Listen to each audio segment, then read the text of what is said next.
So today we're going to be taking a look at a scenario where Turkey forms an empire. Now previously I have done what if the Ottoman Empire reformed, but since that isn't necessarily an empire video, I decided that we're just going to go ahead and knock Turkey out because it's one of the more popular countries and because it's in a very interesting region of the world. Now a lot of you guys might have thought that the Empire series was concluded with the 50k special, but I just wanted to take a break from the Empire series to start the Alternative Future series and eventually other videos. But now we're just going to jump back in because I'm actually on a time crunch today, so I have less time to record, which means this video will be a little bit shorter, but I plan on to make it equally as entertaining. So yeah, I hope you guys enjoyed. Make sure to leave a like, subscribe, help us get to 100k, and let's go ahead and start. So Turkey is an interesting country that is also surrounded by enemies. These guys don't like Turkey too much. We don't have Armenia liking them. Russia and them hold neutral relations, and then of course there's Greece and then the whole Cyprus thing. So yeah, they're kind of surrounded by people who they aren't really friendly with, but Turkey decides that this is okay and they're going to show them who's boss. Now if you haven't seen my other empire videos, just to note that NATO, the UN, EU, CSTO, all of these major attack one, attack all alliances are to be dismantled just to make the scenario more fun and fair for the country. So if Turkey invades Greece, that will not activate NATO. So Turkey's first country that they wish to invade is going to be Syria. Now in real life this would activate Iran, who is in a defensive pact with Syria.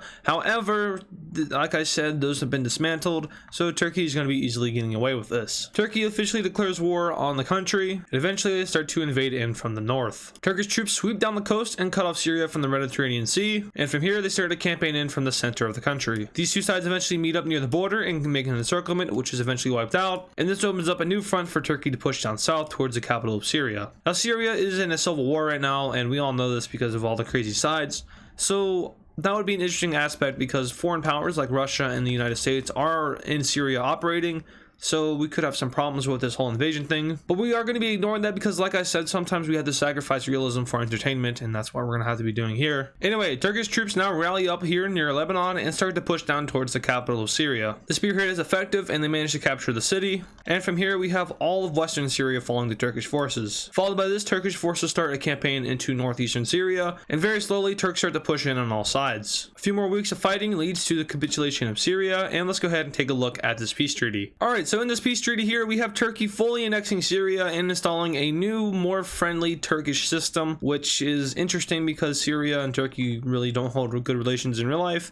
So yeah, it's going to be interesting. A lot of foreign powers, such as the US, would also be mad about this because, you know, they had bases here and I'm sure they're getting some oil from it. So that kind of makes them mad, but Turkey decides that it's time to break relations with the West and do their own path, which is exactly what they do. And yeah, they really just kind of ditch Europe and the US as a whole. From here, Turkey decides to go down its own path, like I said, and they also start to kind of look up north towards Russia and see that possible good relations could come from these two countries. So together we have Russia and Turkey deciding to invade Georgia. But of course, Azerbaijan is going to get involved since they do border Georgia. And from here, these three countries start crashing into the country. Russian forces and Turkish forces meet up in the middle, which cuts the country into two pieces. Eventually, they also meet up on the coast, and overall, Georgia falls within the matter of weeks. Looking at this peace treaty, we have Georgia being partitioned, so all of northern Georgia goes to Russia, while the south is split between Turkey and Azerbaijan. So now Turkey decides that it's time to keep expanding because honestly this isn't enough. Now who's next? Well, it's actually going to be Iraq. Now we all know what happened to Iraq back in the 90s and the early 2000s, and Turkey's going to be doing just that again, but a lot worse. The whole Kurdistan thing really makes Turkey angry, and they start to invade the north with a lot of resistance. While down south, the Turkish army has a lot more success pushing towards the center of the country. At a certain point in the war though, Iran realizes that this is not good. Turkey is expanding their border and getting closer and closer to Iran and becoming more and more of a threat. So with this, Iran joins the war, but not on the side of Iraq or on the side of Turkey, on their own side. They essentially start their own special operations and hope to gain land out of this to, I guess, save Iraq. But the Iranian army is tasked with pushing down south to the border of Saudi Arabia in order to cut off Turkey from expanding. Turkey sees this potential problem and starts to push down towards them until eventually the two sides meet up in the middle of Iraq, and they're staring at each other with guns pointed. Iran starts to go around this encirclement as Turkey starts to follow them, until eventually they meet the border of Saudi Arabia. After realizing that neither can expand more down south, they look up north and see an open field in Iraq. They push each other around until eventually they're left with a pretty straight line, a little bit squiggly, and well, the rest of Iraq is encircled, so they just decide to invade that, and they do it very successfully. So this won't necessarily be the exact border of Iraq, but it will follow near this as they go into the peace conference. So let's go ahead and take a look at that treaty. All right, so we are left with these new borders, and Turkey is kind of meeting their match in the Middle East, so they can no longer expand to the east as Iran sits there, and they also probably wouldn't do too well in invading the south. So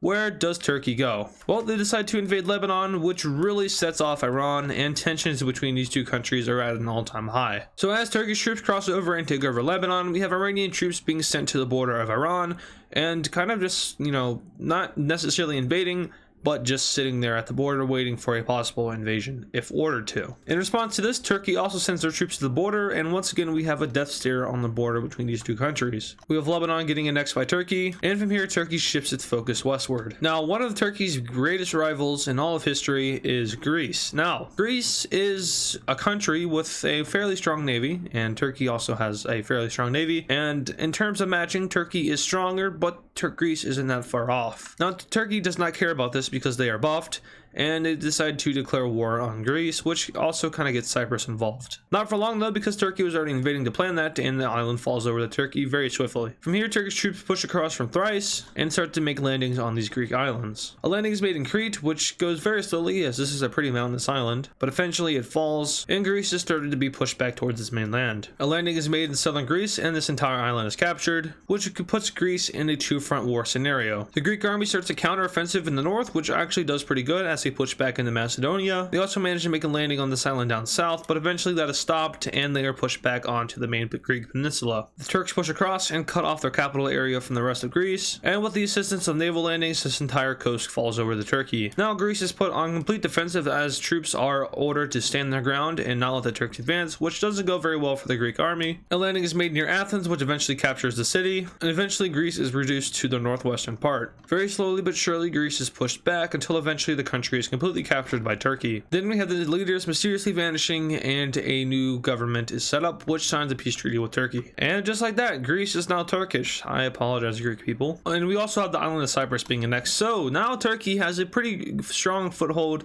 in both the Black Sea and over here in the Eastern Mediterranean. So now we have our final war of this video, and it's going to be a large one. Remember how Turkey and Iran were having a standoff on their border? Well, someone does a funny and this breaks out. Now with this instantly leads into another scenario, which is Azerbaijan joining, which creates a whole nother front line for Iran to worry about. And we also have some people holding some grudges. No, so what does Iran do? Russia doesn't want to help because they hold positive relations with Turkey. Jordan is allied with Saudi Arabia. Israel isn't going to help them. Palestine, well, I mean, they're not really going to do anything. Egypt maybe, but they, I don't know, they would be neutral. See, Iran's not going to do well here, but that doesn't stop them from conscripting into total warfare, which is hectic on the population. They immediately start to push up into Azerbaijan and take over the coast of the country, while also invading parts of Turkish Iraq. The goal of this is to ultimately push over to Jordan and cut off supply lines between Turkey and Saudi Arabia. But ultimately, they have a hard time achieving that because Turkey is at this point a very strong country and a lot stronger than Iran itself. So immediately, this little campaign they had there is like pushed back almost completely. Down south, Saudi Arabia pushes up into southern Iraq and eventually manages to capture the area that Iraq once had, while up north, Turkey starts to push over and connects with the exclave of Azerbaijan. Now there's one big problem here, and it's actually kind of hurting Azerbaijan, which is the fact that Turkey and Azerbaijan only border in one place, and that's up here. So they decide to invade Armenia. That's a problem because Russia is allies with Armenia, and Turkey doesn't care. Russia is furious about this and demands that Turkey withdraws their troops from Armenia itself, but Turkey refuses and says that, well, they basically just point at this on the map. So Russia decides to cut all diplomatic ties with Turkey, which essentially just isolates the country and leaves it on its own. So it's no longer Western. It's also not aligned with Russia's side of the world. So they're just kind of doing their own thing. Anyway, Turkey decides that it's time, and they start another, they start a campaign in Armenia. This country falls pretty quickly, and they manage to supply Azerbaijan easier. With this, Iranian troops are forced out of northern Azerbaijan, and from here, the two countries start to pour in from the north. Problem: mountain. So the two sides do manage to meet up to that said mountain, but from here it's a little bit difficult. Turkey and Azerbaijan decide to go around the mountains and through the north towards Tehran, while Saudi Arabia hugs the Persian Gulf and moves down the southern coast. Specialized fighting forces for the mountains are established, but they're really slow, and overall the movement speed isn't that well. Turkey starts to broaden their front up in the north, and eventually all of the military convoys manage to break in, and from here we have that happening. With that happening, we have a lot of this happening, and with that happening, we have this happening. Overall, the two sides manage to go around the mountains and start to invade up into central Iran. Two spearheads are established, which push down and split Iran into two pieces, with the main focus being wiping out this half. Saudi Arabia and co make a landing in southern Iran, which wipes out all of their coast. And from here, they start a campaign where this little hump is. This campaign is tasked with heading north and meeting the border of Afghanistan, which they do successfully. And now the focus is on over here where they border Pakistan. Turkey and Pakistan hold pretty well relations, so I don't think Pakistan would have a problem with this. And then Turkmenistan, well, you can probably guess how that would go. So yeah, Turkey really doesn't have to worry about any of the surrounding countries other than maybe, well, the elephant in the room. But yeah, eventually we have a lot of unrest in Iran since, you know, they're at war with Azerbaijan. And I saw that there's actually more Azerbaijanis in Iran than there are Azerbaijanis in Azerbaijan itself. So that's kind of interesting. But yeah, Iran starts to cripple and eventually the government is forced into surrender. Looking at this peace treaty here, we have some very ugly borders down here with Saudi Arabia. Now, this could have been fixed if Turkey were to cede a little bit of land over to Saudi Arabia, maybe make it a straight line border.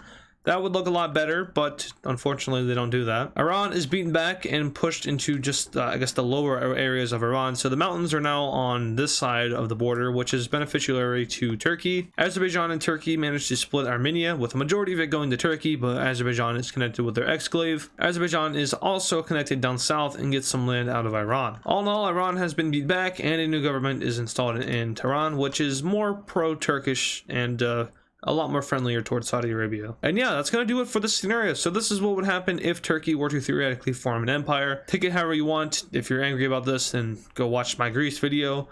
But yeah, so I hope you guys did enjoy this video. I know it's a little bit shorter, but like I said, I am crunched on time, so I have to actually get this video recorded, then I have to go do some other stuff, then I gotta edit it, and then post it. So yeah, but yeah, like I said, if you enjoyed it, make sure to leave a like on it, subscribe, ring the bell, share it, comment, do all the fun stuff that makes the video get out there. Helps us out and helps us reach our goal of 100K, which we are aiming for at this point. Recently, we hit 56,000 subscribers, which is kind of crazy because, you know, just about 13 days ago, we hit 50K. So within 2 weeks, we've done 6,000 subscribers, which is crazy. If we continue to do 3,000 subscribers a week, that will get us to 100K way before the end of the year. So I'm not saying it's possible, but you know, it's possible. So once again, if you want to help the channel grow and help us reach our end goal, do all the things I already talked about. Thank you guys for watching, and I'll see you guys in the next video.